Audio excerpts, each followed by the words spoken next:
Good afternoon from Southeast Asia. Holy crap. This will be episode number 24 of the Southeast Asia Chronicle podcast, recording things. And our purpose is to help you decide if you want to relocate to Southeast Asia. And if you do, can you afford to? And if you can afford to, where you gonna go? And once you figure out where you're gonna go, what's it gonna be like? That's it. That's why we're here. That's our purpose on Earth. That's all we have to do. I wish to hell there would have been a guide like this.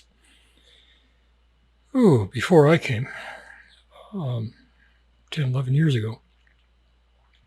There were touristy videos and podcasts and things, but they're just so silly and sappy.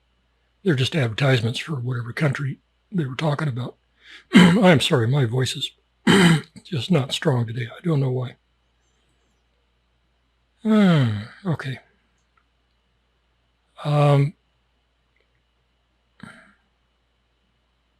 Even today, it's hard to find really down in the dirt, nitty-gritty information about Southeast Asia. I was watching a guy just a couple of nights ago, and his podcasts are okay, but they're about a particular Southeast Asia country. Only that country. I guess he's only been to that country. I don't know. And he does somewhat well on YouTube with them. Now, YouTube, as you know, is the king of all censors. They're probably worse than Facebook, if that's even possible. And that's saying a lot. I don't know how many words in the English language. I don't know. Well, I'm going to find out. Hold on. Okay, there's about 171,000 words in the English language. That's really not that many. Facebook seems to be dedicated to removing somewhere around 100,000 of those words from the English use. Things you can't say. And even if you're using words that are allowable, you can't put them together in certain ways. God, okay. Years ago, there was a woman who made a comment to her friend, said, all men are ugly. Well, it's her opinion. Whatever, kind of true. I think so. Most guys probably think so. She got banned for hate speech. Geez. Anyway, this guy, this podcaster, talking about Southeast Asia, he was interviewing a prostitute, which is a good thing to do. I'll probably end up doing it at some point for one of these podcasts, or 2 or 3 or whatever. That's the only thing guys want to know about, for God's sake. Come on, guys. Jeez, get your head out of the toilet, What a bunch of wild animals. We'll talk about that syndrome too, the wild animal syndrome when you come to Southeast Asia. I got to warn you about that. Don't be one of these guys. Really, don't do it. You're not going to be well liked if you do it. There was a Russian. Fuck the Russians. Oh, hate speech. Oh my God, hate speech. Yeah, I hate the Russians. Fuck them. Scorched earth. Lots of reasons. I was in Ukraine, Romania, Eastern Bloc countries last year. Fuck the Russians, okay? Anyway, this Russian guy comes into a bar. He'd been hanging around Southeast Asia. This happened to be in Thailand. And he was used to getting his way. He was a good-looking guy, big strapping guy, had some money. It's kind of weird for a Russian, but he did. And he was used to just getting his way. He thought he was king of Thailand. And he walked into a bar, and he was loud, obnoxious, stupid, rough, crude, like Russians are. And his head was full of this notion that he was king of Thailand. And he asked a bar girl to go with him. Come on, baby, now. Let's go. Short time right now. Come on.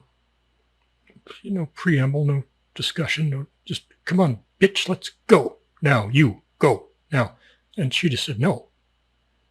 And you'll find that not really, really often in Thailand, but somewhat. Should be a lot more. But anyway, he went into a rage, grabbed her by the throat, pushed her up against a wall, picked her up off the floor. She's choking, turning purple, and then she's not doing anything at all. She's out. And all the other bar girls are screaming at him to let her go, beating on him. And some Australian guy just had enough. He just fucking had enough. He just calmly walked up to the guy, temple punched him. The guy was dead before he hit the floor.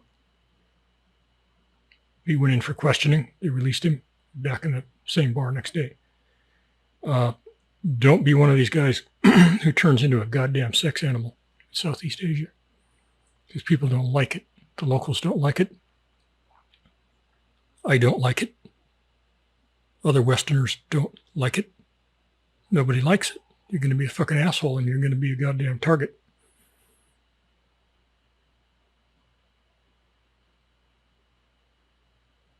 Don't do it in front of me. Anyway. Okay. Most guys aren't like that, but God. Some of them are, and they are obnoxious to the nth degree about it.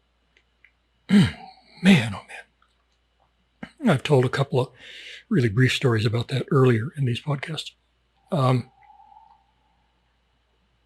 So anyway, in some podcasts, we'll sort of get into the etiquette of dealing with bar girls, because that's mostly what you're going to deal with. Unless, well, God, if you go to Thailand, that's almost all you're going to deal with. Unless you're really, really careful and you learn how to look for and find a better, higher class of girls. Philippines is easier to find a better, higher class of girls. But there are also more scammers per capita than any other country I've ever seen. Philippines. Okay, so anyway, back to this podcaster guy. Jeez. He was interviewing a prostitute. And everything he does is YouTube. His life revolves around YouTube. So he loves YouTube and he's terrified of YouTube, which is what YouTube wants. And how the hell did it come up? He's talking about some stupid thing with this prostitute. And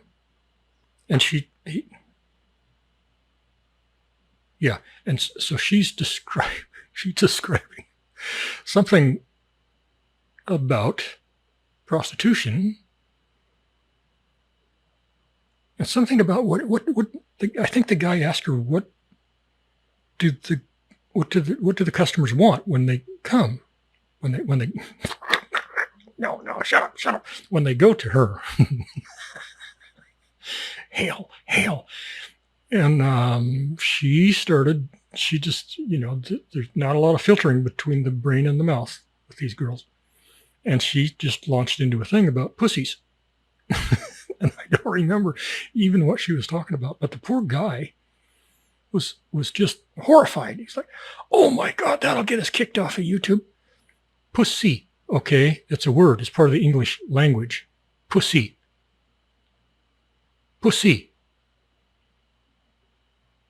I don't think there's a human being on earth who hasn't used it, including the nerdy little snowflake woke sons of bitches running YouTube. But God forbid you should say it. So he didn't know if he was going to have to, go back in post and bleep out the word pussy. Well, only a pussy would bleep out the word pussy. Okay. So anyway, you got to be careful. if you're on YouTube or Facebook or Twitter or X or whatever the hell they call it these days. That's why we only go to the RSS feeds and we only put stuff on our own servers, period.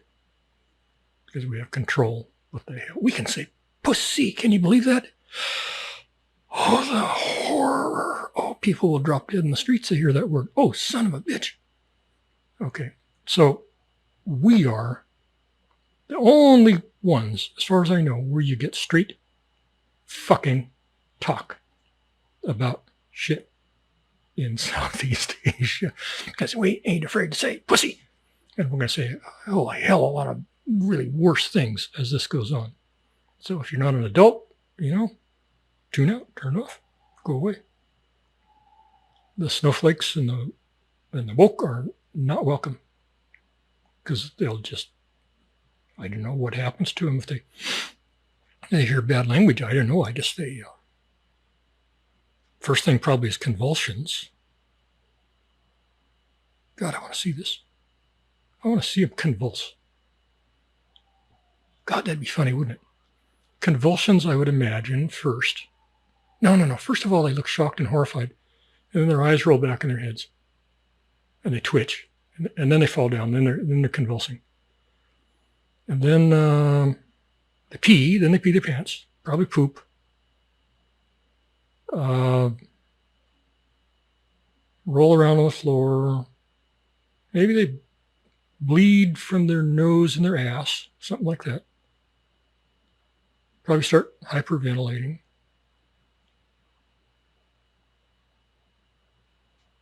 Then they're probably quiet for a minute and then they die. So, if you're one of those, go watch YouTube shit because it's Disney friendly. Oh, God. We have thought about trying to go through our podcasts and sanitize them, bleeping. It would just be pretty much one long bleep. Because even if you're not saying prohibited words, you might be saying things that would get you in trouble anyway. You might be discussing concepts.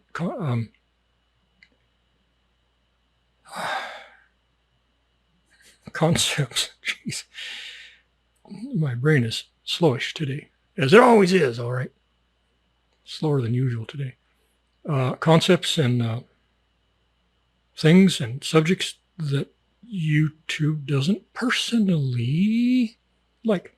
So anyway, as I was saying, in the early days before I came to Southeast Asia, there were some things like that around on YouTube, but they were just travelogues. They were like, oh, Myanmar, beautiful. Oh, yes.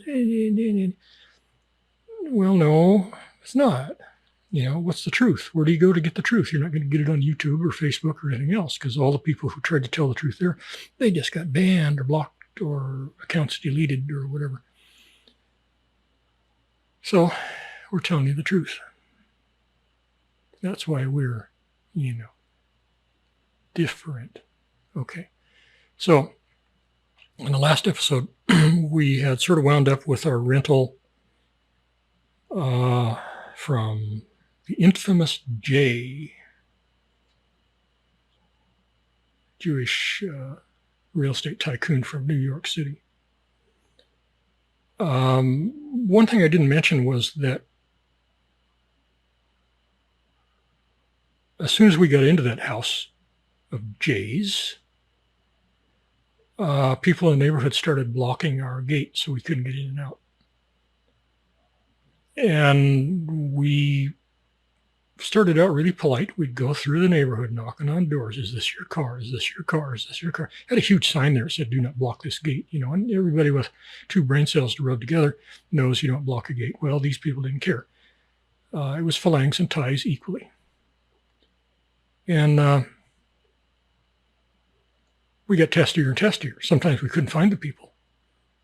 Or sometimes they'd say, yeah, okay, we'll be over there in a minute. And then an hour later, you still can't get out and go to the store. So we finally devolved to the point of doing exactly the same thing we did in that huge shop house. We started calling the tow truck companies. Come and tow, come and tow. Well, are you the owner of the house? No, we're renting. We're leasing. 2-year lease. Okay. Only the owner of the house can authorize a tow. And that's pretty bizarre for the backwoods of Thailand, you know. I mean, it's bullshit. But anyway, that's the way they were doing it. So we would get a hold of Jay, and Jay would say, well, you know, I really don't want to have trouble with the neighbors. So why don't you go try to find him again, you know, like that. So we'd go, God damn it, Jay. We'd go try to find him again. Sometimes we could, sometimes we couldn't. About half of the time, either way. And we were at the end of a dead-end alleyway. It wasn't even a soy. It was one vehicle at a time. One direction, one direction. It was... Anyway, okay, so this went on and on and on. Finally,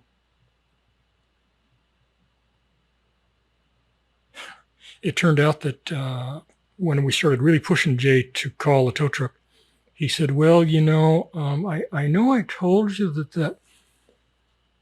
that parking space in front of your gate, I told you that was yours.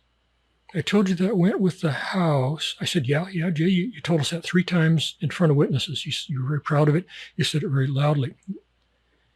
And he says, yeah, well, you know, it's not really. That's public property. And we don't really have any authorization to tow anybody from there. And my position was, okay, Jay, let's say somebody comes and they parks their SUV there, and then they go back to England, you know, for 6 months, and we can't tow them and we can't get out. What are we going to do then, Jay? Well, I don't know. I don't really want to have any trouble. I don't want to deal with this, you know. Okay, so the point that I'm trying to drive home, this is the last nail in the coffin. The point that I'm trying to drive home here is that in a Western country, you have recourse for this shit. If the guy promised you that went with your property, but it didn't, you sue him. You fucking sue him. In Southeast Asia, it's not going to happen. You can't do it. You're going to end up with your own vehicle stuck inside your own driveway for 6 months. Or you're going to leave the house. We left the house because there was no resolution to it. And you got to expect that stuff all the way straight across the board. Unfortunately, renting a place to live is something that pretty much everybody, every single person has to do when they get to Southeast Asia. Hotels are hotels. You know, I've had one or two that when I came to Philippines, I had one that was, it wasn't too bad, really. If not for the noisy Filipinos in the halls, I could have just stayed right there in that hotel. The price was okay. Wasn't that much more than a condo. It was big. Couple of beds. Comfortable, centrally located. It was okay. I probably could have stayed there if not for that. So you might find a hotel situation where you can stay. I kind of recommend it. If you can find one. Everything's taken care of for you. Some of them have cooking facilities. I had one I had 2 different ones in Bangkok that had full kitchens for a very reasonable price. You can do Airbnbs, which I recommend, except they seem to be more expensive than a goddamn hotel these days. I don't know why they think their stuff doesn't stink, but they really got an attitude with these Airbnb things. They're pricing themselves right out of the industry. But if you can find one that's reasonably priced, everything's taken care of for you. You don't have to sign into utility accounts, and you usually get Wi-Fi built in, and it just saves a lot of trouble. I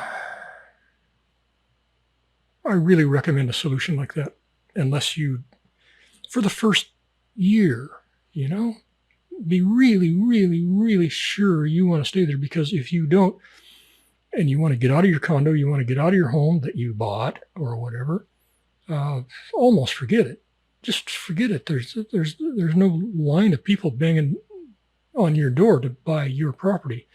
Lots and lots and lots of properties all over Southeast Asia that phalangs buy, and then they don't like the country anymore, or whatever. They lose their visa, whatever happens. They get sick, they got to go home, whatever. They end up, well, first of all, they can't sell the place, so they try to rent it out. They can't rent it out because the agents will screw them.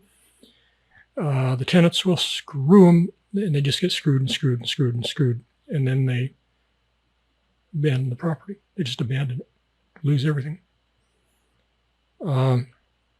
Buying in Southeast Asia is generally a bad idea, mostly due to landlords and agents. You'll also find that building administrators sometimes can be just horrifically bad. I'm in a building right now where the admin is just, I'll go through that later. One reason not to move to Philippines. Things you won't even believe. We have to sign a document now. We have to complete a document and sign it. And every person in our group has to complete and sign it to go to our own pool. When we're done, we have to sign back out. Now there's 2 RFID cards required to get into the pool. Still, you have to complete a document. And that's just kind of the way the Philippines rolls. So, anyway, what I've got here now, what I'm strapped with for this episode, the questions have piled up to the point where they're kind of ridiculous. God, that's 1, 2, 3, 4, 5, 6, 7, 8, 9, 10, 11. Oh man, there's like 26 pages of questions that people have written in, and I haven't really gone through them to even vet them. So hopefully there are some things in there that have already been answered, but we got to start whacking these down because we're drowning in questions.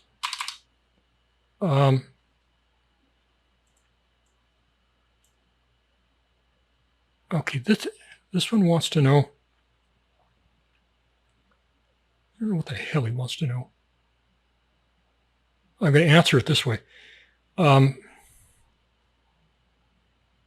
Most of the trouble that you will have in most Southeast Asian countries will come from white people. 80%, I would say. Whether it's a landlord deal, landlord-tenant deal, or whether it's in traffic, or whether it's a Phalang-owned shop that you're trying to buy something from, or the nationals will screw you quite a bit, but I swear to God, the Phalangs will screw you more. So the trouble you have in Thailand or most other countries, I think there's more Phalangs in Thailand per capita than the other countries. Philippines, I don't know. Philippines has got more than its share, that's for sure.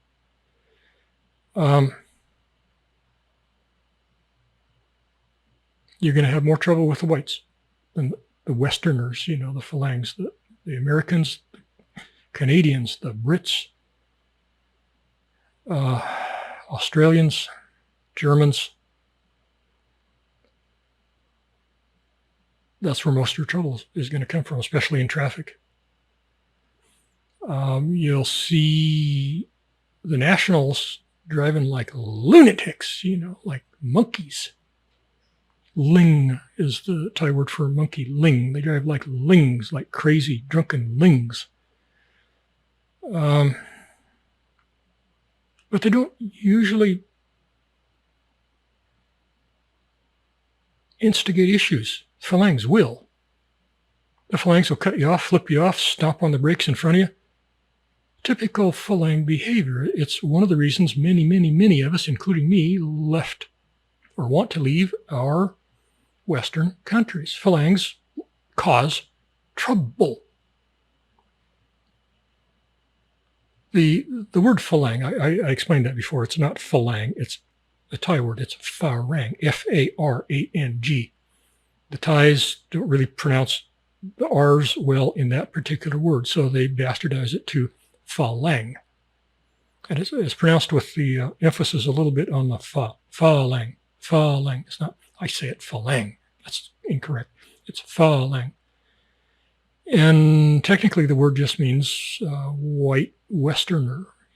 There's no connotation to it. Good, bad, indifferent, nothing. Well, indifferent, yeah. It's just a neutral word. But over the years and years and years, and I've watched this develop, phalang has come to mean more and more a negative thing. It means troublemaker. More and more and more. It used to be completely, totally neutral word, phalang. That just meant a white guy. Could be a good guy, bad guy, could, whatever. Now it means phalang, troublemaker. And it mostly comes from the Brits. And speaking of which, I have said many times that the trouble Southeast Asia has with Brits comes almost completely from British people with a particular accent. It's very identifiable. And I've been trying to figure out what that accent is. And people have written in and they say, oh, that's Cockney. That's good. You don't know anything that's Cockney. Well, no, it's not entirely. It has a lot of Cockney attributes to it. But there's another twist to it. It must be a particular kind of Cockney British accent.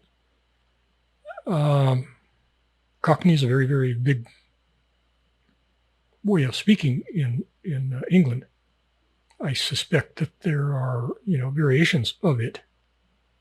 But it seems like somewhere around 95%, oh God, maybe 98% of the Brits who end up in Southeast Asia have this Cockney-like accent, but it's got its own little twist to it. Some Brit somewhere knows what I'm talking about. The regular British accent is delightful. It's lovely. And my limited experience with those using that accent, perfectly fine. They're just normal people. Some good ones, some bad ones, but I love listening to the normal. And there's a number of other British accents too, but all of them are just fine. They're just fine. They're just, sound a little bit like this, sound a little bit like that. They're fine. But the Cockney, of course, is a very distasteful accent. And this particular rendition of Cockney that you find in Southeast Asia is another level down from that. It would take somebody who has been around England a lot, and they know all the accents, And I'm sure they say, oh, that's Cockney / yeah. And I'm sure they know what it is. But that's, if there's a particular geographical area of England that speaks that weird Cockney / whatever, Cockney - whatever, that must be where all these guys come from. And it must be a pretty goddamn fucking bad place.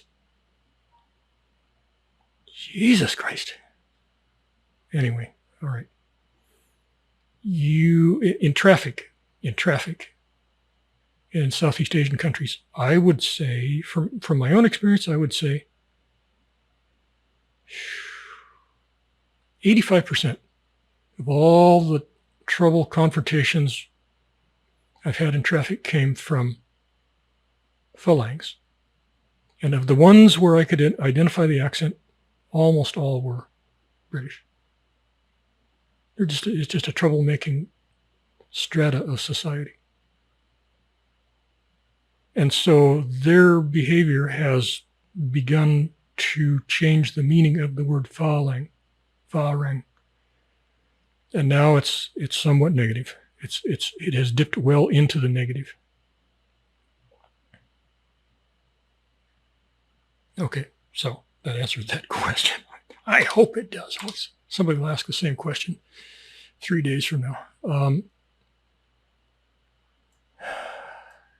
One thing people need to do who come anywhere to Southeast Asia, learn how to pronounce the basic names. You know, Bangkok. How can you screw that up? But people do. Suvarnabhumi. That's the airport, Bangkok, Suvarnabhumi. People screw that up in every possible way you could possibly imagine.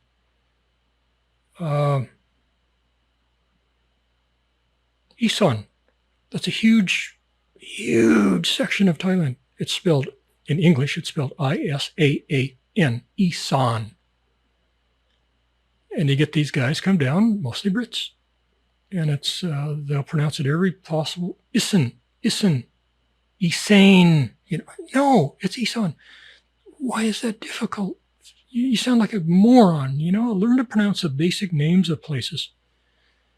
A lot of the Brits end up in a place, in a little tourist town called Pattaya.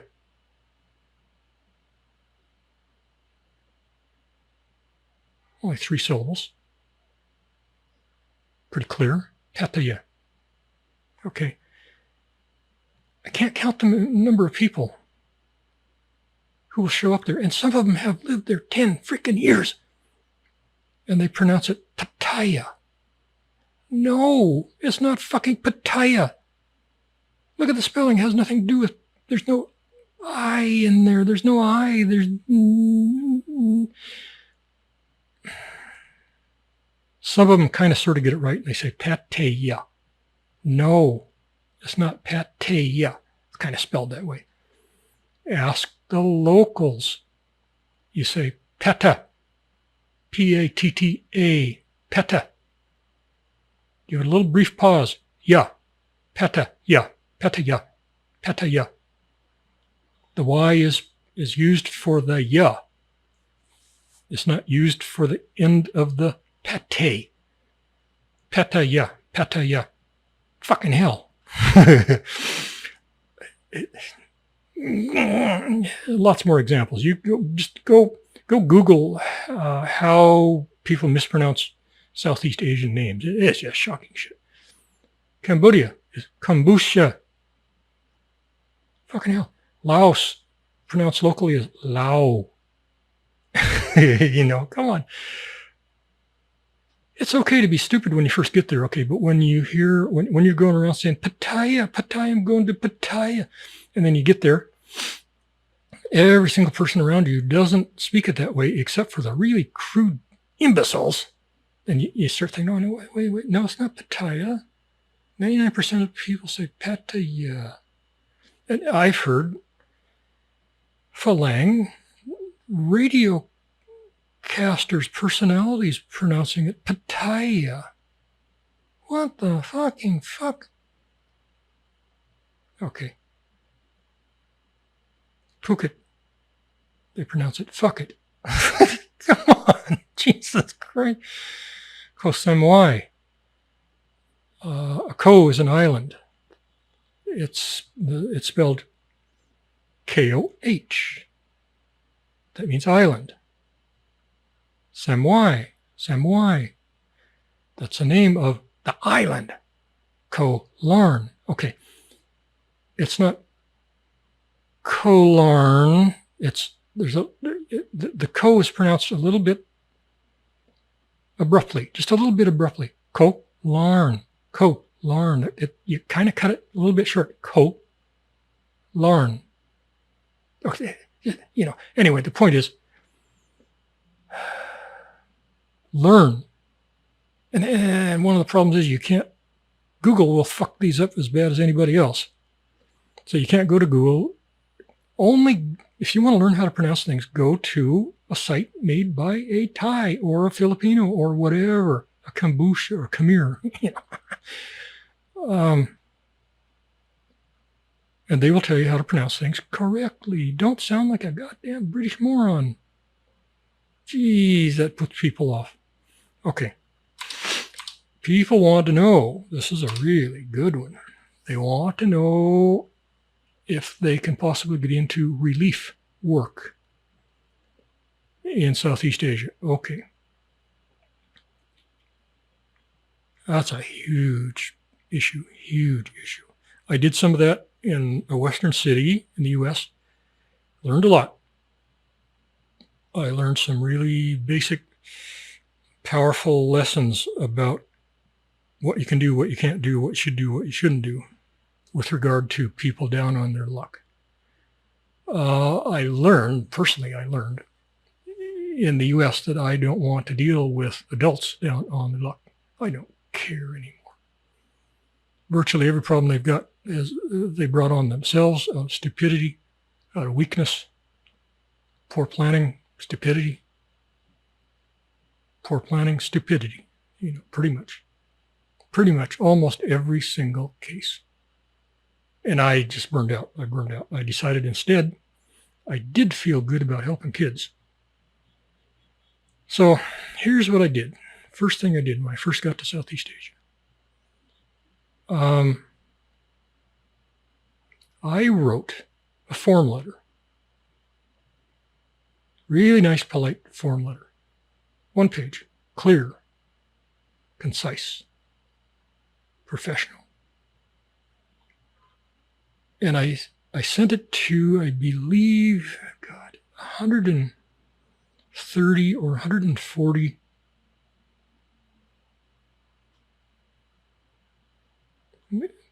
maybe as many as 160, but I'm thinking 140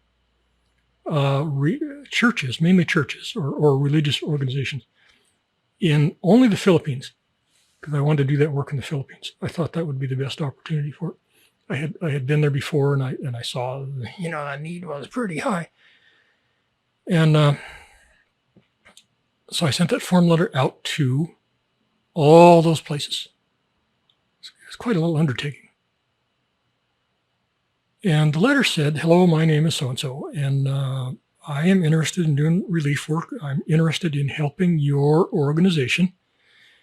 You don't have to pay me. You don't have to put me up. You don't have to buy my food. You don't have to do anything at all. I have my own money. I simply want to do this because I enjoy it. I want to help mostly kids, orphans, kids living in the jungle, so forth. I have the following skills. I have skills, I can fly airplanes and helicopters. And I want you to just look through my list of skills here. If there's anything you think you might even remotely be able to use, you just say the word. You can use it. It's yours for free. This skill is yours for free.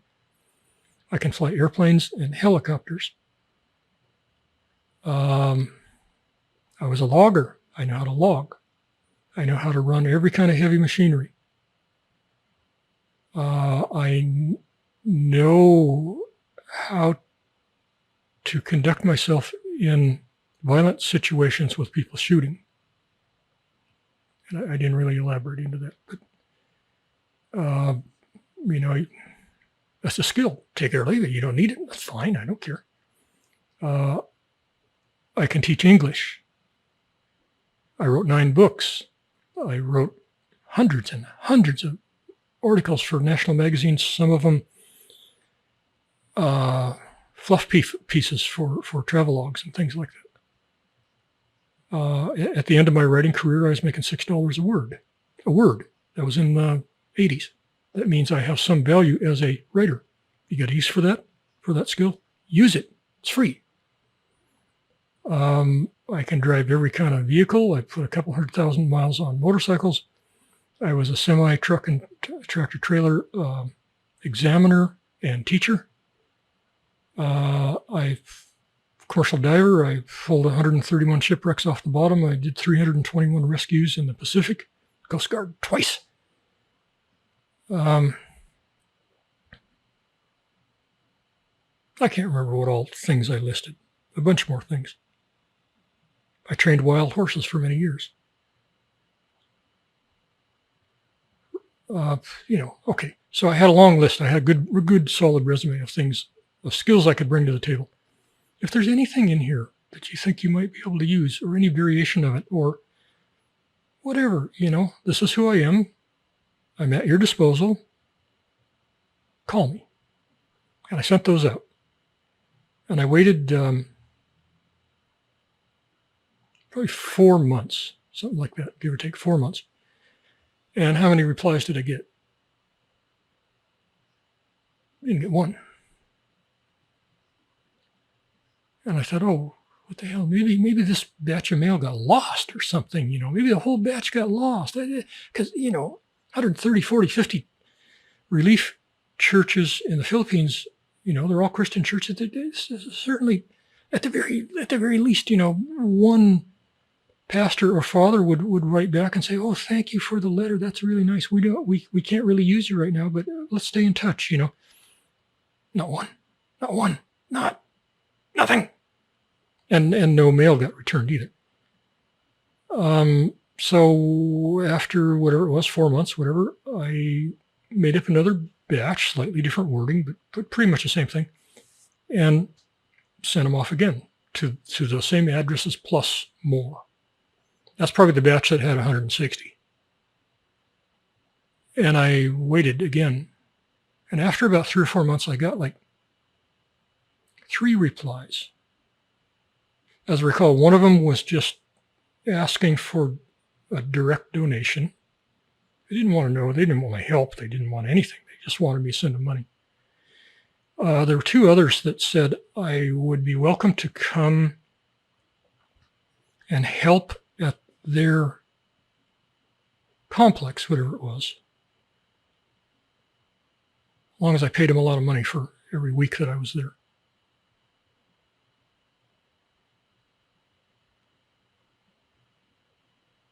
And that was it. That's all I ever got. That's all I ever got.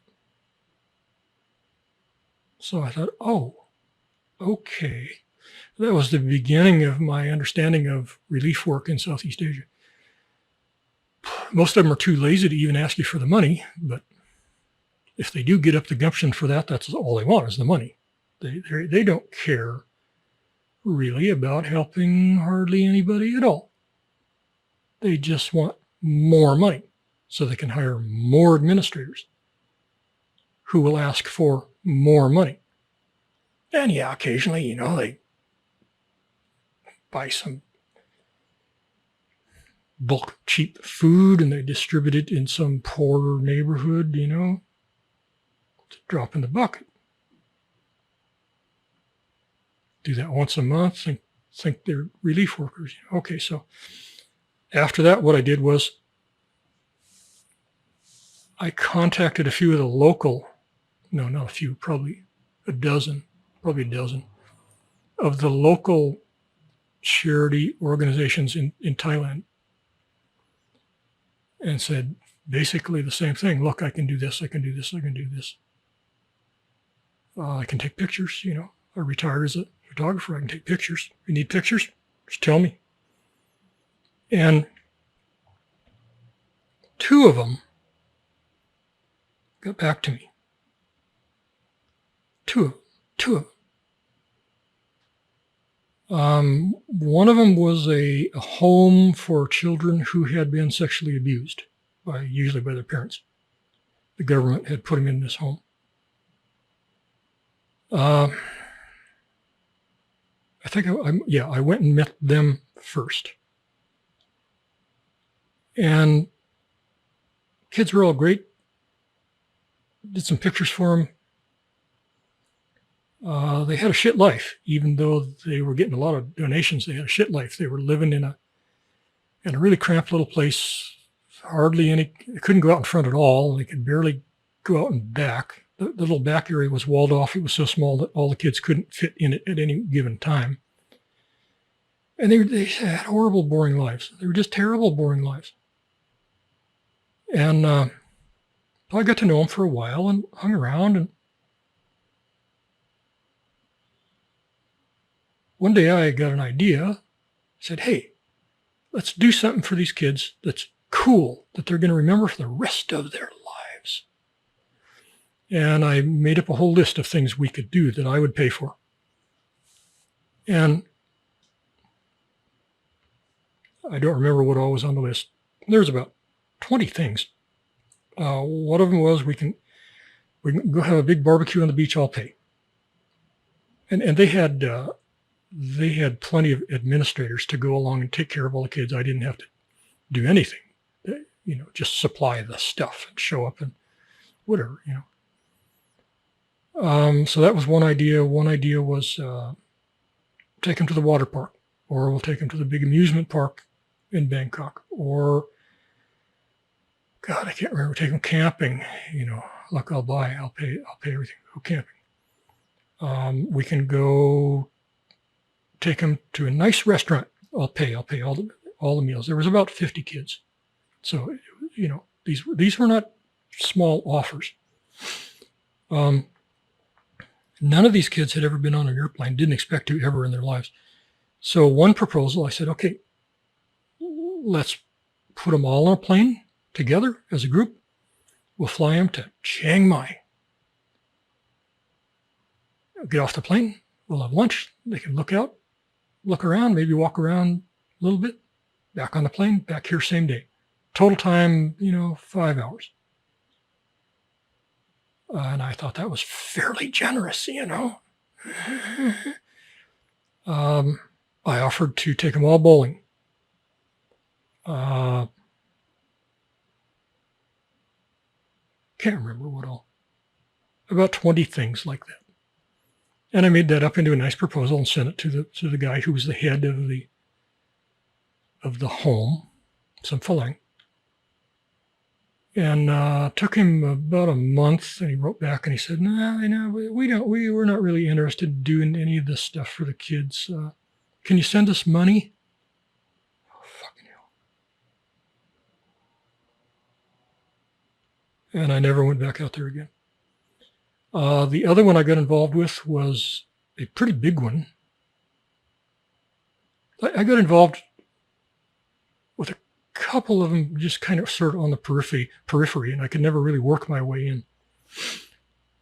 This other one, though, the big one, they were big and they were formal, and I had to go through a background check before I could come hang around, and that was fine. In fact, you have to do that anymore. I don't like it, but you have to. You don't have any choice. You have to do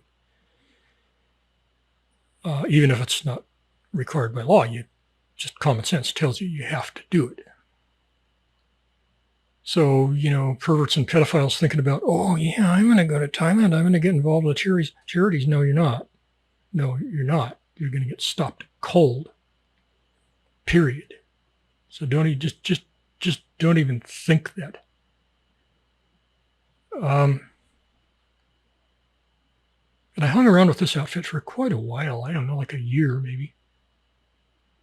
They wanted all kinds of pictures. Mostly God dang it. I wanted to show people living their lives out in the bush. Just living their normal lives out in the bush. And they didn't want that. They wanted pictures only, really pretty much only, of them at that moment handing food to the people out in the bush. They wanted this, just hold the shutter, click, click, click, click, click, as this, bag of rice was being handed over to them. That's what they wanted. Now, wait a minute. No, they weren't smiling in that one. Oh, hey, we want another one, It was all just like that and nothing else.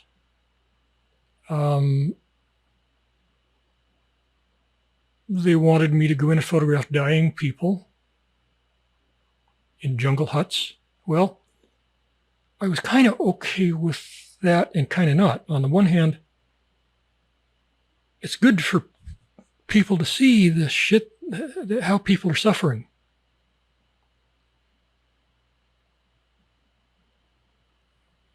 And people sitting in some LA suburb, and they're looking at that and they're thinking, oh, God.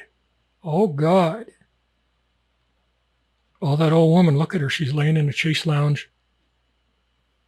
She's got a piece of tin over her. It's pouring all around her, dripping down on her. And there's snakes, and there's rats, There's mangy, starving, dying dogs and cats, little naked children running around, running through the broken glass. And this person's got like maybe an hour or two to live. And I wanted to see that. Because they need to snap out of their little yuppie fantasy utopia woke shit life. The other side of it was I didn't want to intrude on these people. God, I felt horrible about that. They almost had to physically force me to go into these huts and take these people's pictures. I just didn't want to do it. But the charity was like, go, yes, they want you to take the picture, go. And I'm like, I don't think so. And then the people would come out and they say, yes, please come take photo, Grandma. So, they kind of, sort of, I guess, wanted it.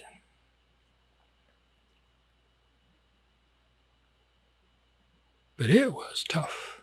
It was tough for that reason. I just didn't want to be the intruder. I didn't want to make a spectacle of them. I did because I wanted to use them to wake people up, but I didn't because I didn't want to be the intruder. A number of cases where they knew people were going to die, they would have me come and sit. And they wanted like one picture every minute. So hopefully they would get the picture at the moment of death. And I did that.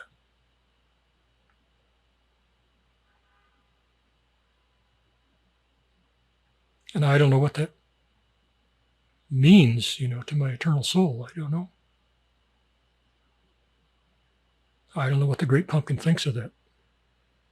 I don't like it.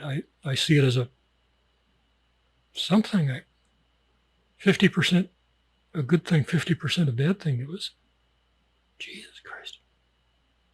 So anyway, I did that for quite a while.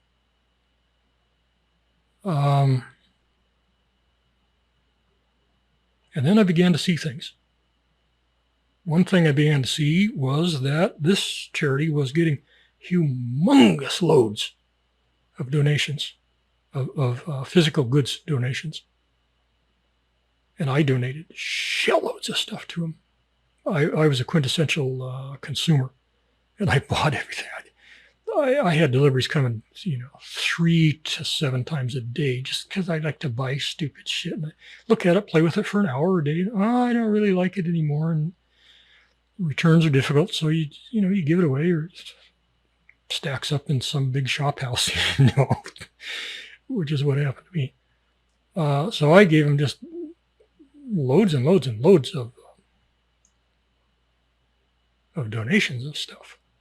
But many other people gave them 50 times more than me.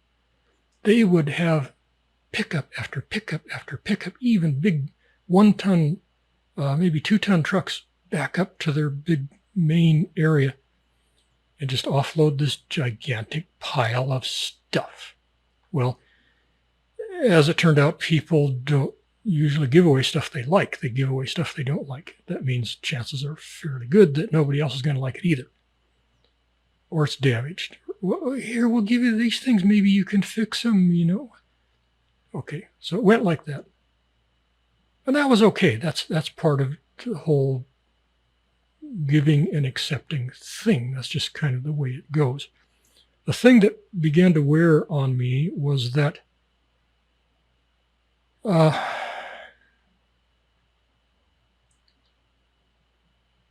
the administrators, about half Thai, half Falang.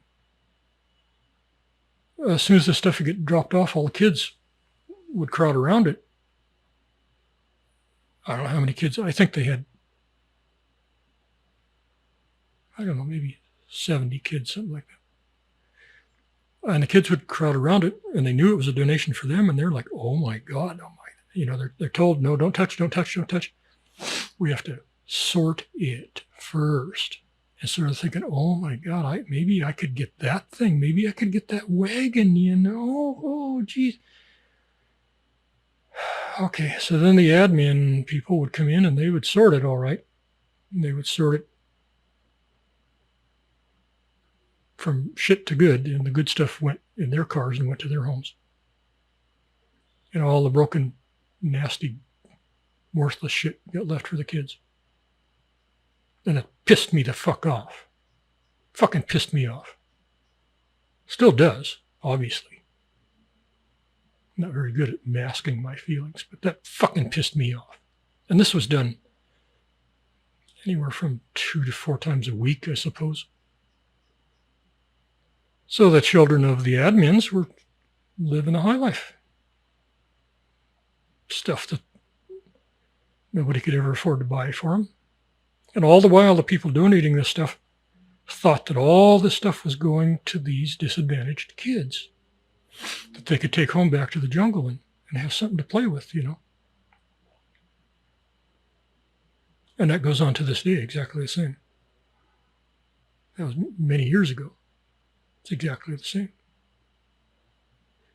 The other thing, kind of the capper for me, it was the straw that broke the camel's back, was they did this very regularly, but one time I was aware of. They scheduled a big dinner.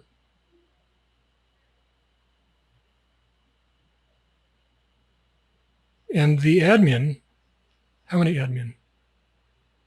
15 or 20, probably. They got a big dinner hall and they scheduled this big dinner, and they went out and they bought from the charity, from the home's proceeds, they went out and bought every kind of steak and lobster and shrimp and wonderful cheeses and desserts and all the very best food that Thailand had to offer. And then they sat down and they chowed down and they gorged themselves, hung around 3, 4, 5 hours until they were hungry again, gorge again. Not going to let that shit go to waste.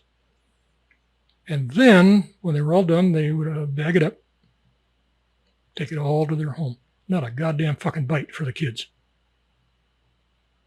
Not a fucking bite for the kids. Not one.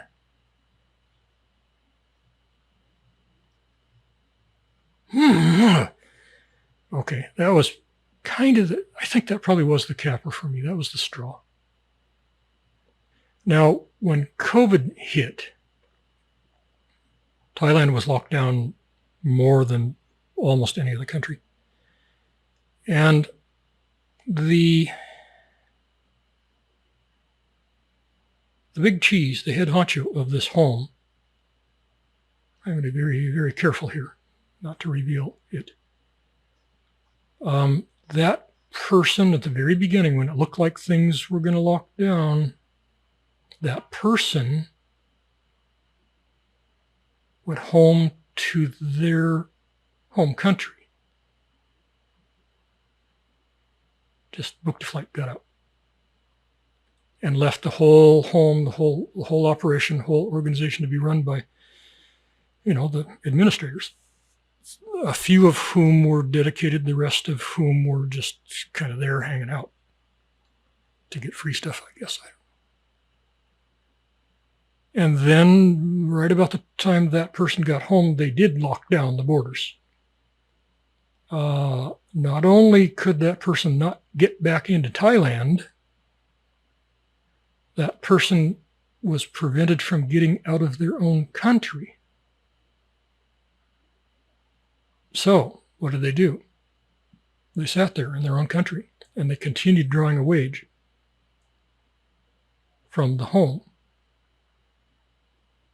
Now, it turned out that within about 6 months, a way to get out of that country did develop, and a way to get into Thailand did develop. Lots of people did it. It was kind of a pain in the ass. You had to go quarantine and screw around like that. It was a pain in the butt. But rather than this person going through that to get back to their kids,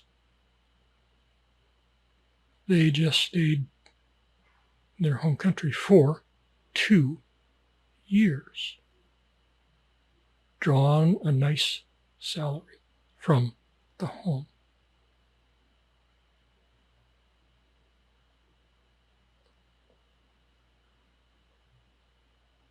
Now, wherever I went around Southeast Asia, that's what I saw. Any country, that's what I saw. I tried to join some groups in Cambodia. No. We don't need you. Send us money. Just send us money. Here's the address. Send money. But, no point in showing up. We don't want you to come around. We don't want you to actually help with anything. I don't know. I heard of a couple of them that were supposedly different.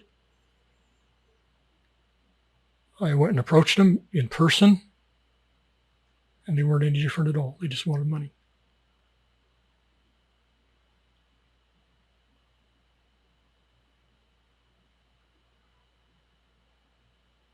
Yeah, okay. So you're interested in getting involved in relief work in Southeast Asia. Here's my recommendation. Just go fucking do it. Don't bother with these organizations. Don't even talk to them. Just go do it. You go hang around, you travel around, you look around, you see there's a need. You got a bunch of kids living in the jungle over here. They don't have food. Half their parents are drunk and they fucked off somewhere. Nobody knows where they are. The kids are starving. Take them food. Just take them food. Then they're getting 100% of the benefit that you can provide. They're not getting 5% after the admin takes their cut.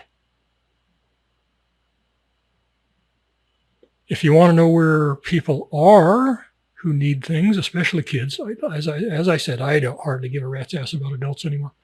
A little bit I do. Depends on their circumstances, but I certainly have more empathy for hard up adults in Southeast Asia than I do in any Western country. Western countries have programs. They can go places. They can get money. They can get better medical care than I do for free. Southeast Asia, there are no shortage of situations where they simply do not have any choice. Kind of, sort of. Okay, now here's another story. In Thailand, there's a Starbucks I went to somewhat often-ish. And there was a guy who hung out there, Thai guy, probably 35, 40. He had no legs at all. If he had stubs below the hips, they weren't really apparent. He was on his ass. He had one good arm, and he had one arm lost at the elbow. And I have no idea what happened to him. Never asked him. He had a pad thing. Was it just like a towel or two that he had duct taped over his ass because he was on his ass. He's scooting around on his ass. He had to go over, in order to get two arms to touch the ground, pavement, he had to go over very far because one arm ended at the elbow. So he's way off balance. And he scooted around like that, like a monkey. Everywhere. Everywhere. No welfare, Thailand. No disability, there's fuck all. And this guy, his hood was around this Starbucks. I never once saw him ask anybody for money.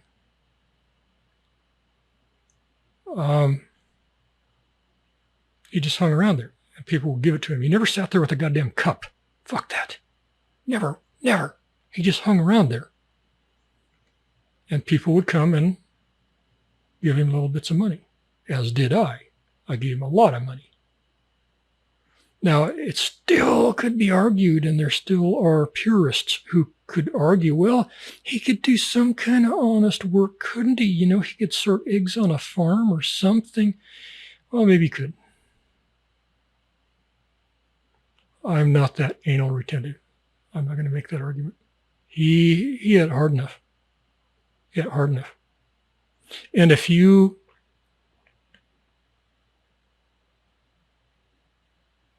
I did this a few times, and I beat myself for it. I would see him a little ways away, 50 feet away, and I would make the decision to give him some money. What a dumb fucking son of a bitch I am. I could have walked right over to him, given him the money. I didn't. I asked him to come to me. And he did. I said, thank you. The fuck was I thinking? What kind of fucking putrid, goddamn fucking arrogant shit is that? I did that a few times, and then I woke up, and then I walked over and gave him the money. Anyway, you see these ladies sitting on the curbs, their little cups, and their baby. Well, it's not their baby. They borrowed it from the fucking neighbor. And they try to look really pathetic. They're fat, they're fat. Getting food somewhere, but they try to, they take their shake when they put a little piece of rice in their mouth, Okay. They ain't starving. When you go to Bangkok, if you get into the more Phalang touristy areas, starting at about 7 o'clock at night, sun goes down.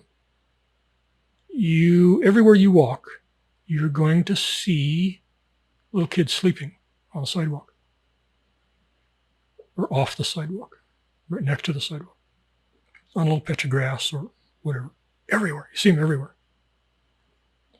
And they're just zonked out.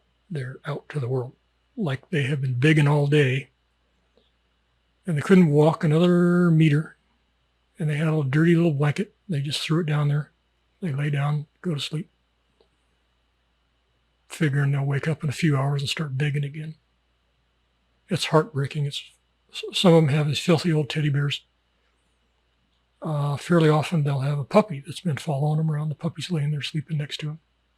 It's a darling goddamn visual.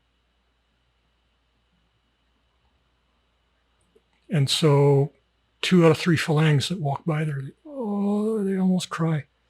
They bend down and they put some money, they'll tuck some money under them or as they're sleeping, something like that.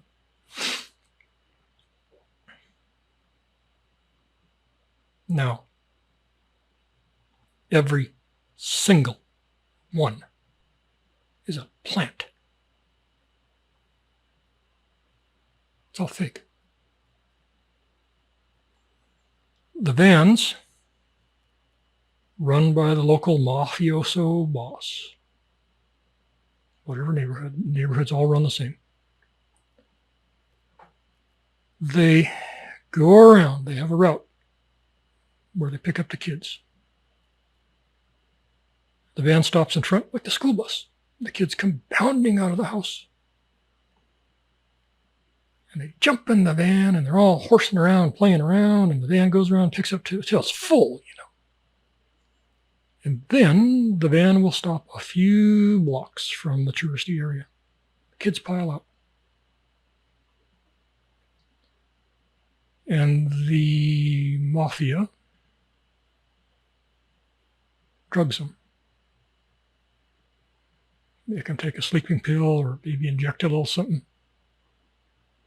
Give them their blanket and their little dolly, little stuffed rabbit. And they walk with them until they're pretty close to the place where they want to plant them for the night. And they'll tell them, okay, you go to that spot. The spots are probably numbered for all I know. You go there. And you lay down. And don't worry, we're going to watch you. You'll be sleepy in a minute, Just lay down there. It's warm, they don't do it in the rain. So the kids are like, yeah, okay, Been there 20, 30 times before, okay, they just go there and they sit down, they roll out their little blanket. People are watching them. People are already dropping money.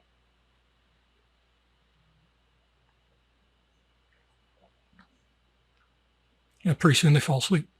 If there's a puppy, they drug the puppy too. He's asleep. Never saw a cat. How many puppies? I think once or twice a rabbit. And somebody will watch them all night. There's always somebody standing somewhere. If you look, take a little time, look hard enough. There's always going to be a Thai standing somewhere, maybe even a block away, next to a light post or something, behind a bush, and they're watching these kids. And they don't really watch them all that close, because they're busy smoking cigarettes and shit like that, but talking on their phone, but they watch them. The kids could probably be missing for a minute before they ever figured it out. And then at the end of the night, probably about 4 a.m, when the tourists are finally, they're too drunk to care and they're winding down, then they go around, collect up these kids, wake them up. They know just how long the little dose will keep them asleep. And they collect all the money people have left there, put them in the van. They take them one by one, like the school bus, back to their homes. And they split up the money. They give a cut to the kids and a cut to the mafia. And the kid gets out of the van, goes home, gives the money to mom and dad. That's how it's done. I know plenty of Thai people who fall for this shit. Now, are there real kids sleeping, homeless kids sleeping in the cities of Bangkok, whatever? Yeah, there are. You can go find them, but they're not going to be easy to find, and they're not going to be visible from any place you could normally get to. They're going to be down these dark dead-end soys in the big city. And they're going to be nestled up under some piece of plywood somewhere where they're just almost impossible to see unless you know how to look for them. Those are the real kids. If you want to give money to those kids, or go buy some food packaged and just set it there. So when they, chances are when you approach, they're going to wake up because they're wary as a rat. They're not drugged. They're just tired and they got no home and they got no parents. So you leave the food there and you walk away. You want to do something good, do that.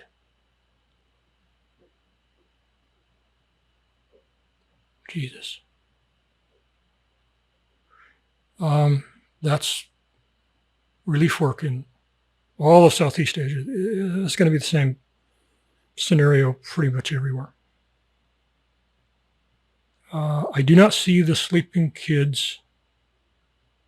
No, that's not true. I was going to say I don't see them in the Philippines. I do. In certain neighborhoods you can see them, but not anything like in Bangkok. Now, the police are getting paid off in this. There's quite a few people to pay off from the proceeds of each kid's earnings each night. The police, the mafia. Parents get little pittance, what's left over.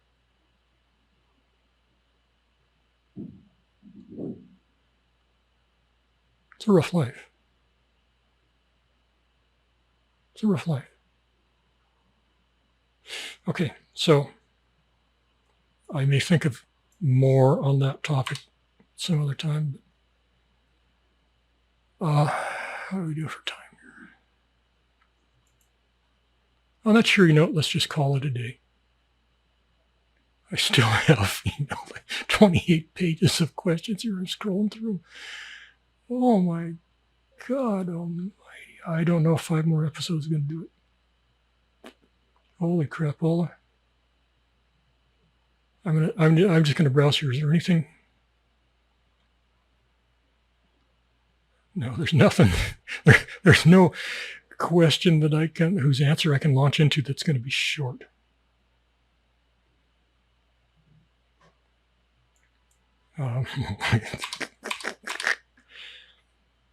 No. Okay, I think I'm still not feeling well. So let's just call it a day.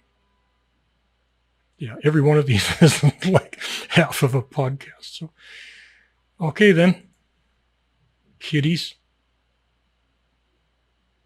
Ladies and germs. Is that how that went? Yeah, ladies and germs. No, ladies and gentlemen. That was like a 1930s joke. It was funny for about the first 3 times some comedian used it, ladies and germs. No, it's not funny, goddammit. I wish it was because I like it. All right. I guess we're done. This is, whatever I said, 24, I think, 24. Next time we just got to chew through more questions. Okay. Remember, you're not going to get any kind of quintessential truth on YouTube or anywhere else. Even some of the RSS feeds are trying to insert their version of acceptable speech. It has nothing to do with societal norms or anything else. It's just the personal views of the people in charge of those servers. If somebody had a bad experience one time when they were 4 with a rabbit, oh, fuck that. No, you can't talk about rabbits. No, God, no. No, we'll ban you. We'll close your account. It's that goddamn harebrained. Like a poor guy. I really felt sad when he's going on there. He's talking to his wife on that podcast and he's saying, pussy, can we say pussy? We're going to have to bleep this, aren't we? Because his stuff goes straight to YouTube. I'm thinking, oh God, you poor bastard. You're living under that. What was the name of that guy? Oh, hell. I got to look it up. Okay, I don't know the correct pronunciation. It's the sword of Damocles or Democles. I'm not sure. I forget. That was a king who sitting on his throne and somebody complimented him on what a great life he had. And he said, oh, you think so? Look up, paisano. So the guy looked up. I said, right above the king's head, there's a sword, huge sword, hanging there directly above his head, 3 feet above his head, hanging by the hair from the tail of a horse. 1 hair. Could drop any second. That's what these guys with YouTube and all these other venues, that's what they're living under, that sword. And I personally know lots of people who are going along for months and years building their channel, building their audience. Oh, they're doing great. They're making money. And then one day, the rug right out from under them. Channel shut down because they said something like, men are ugly. There's no predicting it. The TOS terms of service are so nebulous and arbitrary and capricious, open to interpretation. You could say, the little brown fox jumped over, however that went, the fence. The little brown fox jumped over the fence. Okay, say that, try it.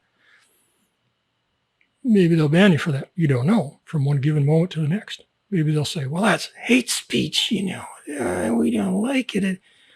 That's derogatory towards the fox or something. I used to do some podcasts about Southeast Alaska because I spent some time up there. Now, Ketchikan, Alaska, down southeast, is one of the rainiest places on Earth. Not the rainiest place, but it's right up there. What do they get? I think they're getting like 150 inches a year, something like that. There's hardly a day where it doesn't rain. Hardly a day. Maybe first week in August, you'll get 3-4 days. That's about it.